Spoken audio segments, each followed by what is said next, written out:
কক্সবাজারে গেছেন আপনারা? আহা, কি ক্ষুদ্র আমি, কি তুচ্ছ আমি, কি নগণ্য আমি। যখন আমার অলমোস্ট প্রতি সপ্তাহে কক্সবাজারে ফ্লাইট থাকে, আমার কক্সবাজারে অনেক প্রোগ্রাম থাকলে আমি বিকেলে আগে সাগরের সামনে চলে যাই, নিজে যে কত ছোট এটা দেখার জন্য। বঙ্গোপসাগরের সামনে দাঁড়ালে আয়রে নিজের কি ইয়াতিম লাগে, কি ছোট্ট আমি, কি সাগরের গর্জন।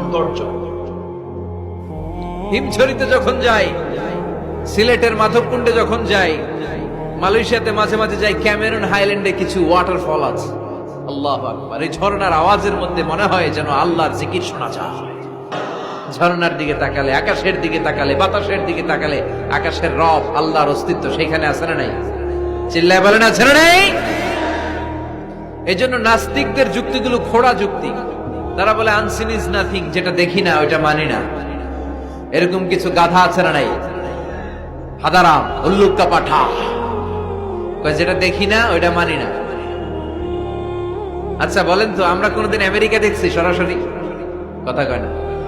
টিভিতে দেখছি, বইতে দেখছি আমেরিকার ছবি, কিন্তু সরাসরি এটা আমেরিকা দেখছি? তাই বলে আমরা আমেরিকা মানি না?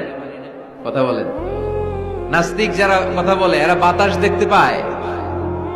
উত্তর দেন, বাতাস দেখা যায়? তো নাস্তিকের যারা দল, নাস্তিকের গোষ্ঠী, ওরা কি বাতাসকে মানে না?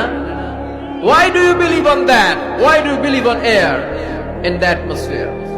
বায়ুমণ্ডলে যে বাতাস আছে এটা কেন মানো? বাতাস তো দেখো না। কে কারো যখন মাইগ্রেনের পেইন হয় মাথায়, আমার প্রচন্ড ব্যথা, আপনারা কি দেখতে পাচ্ছেন ব্যথাটা?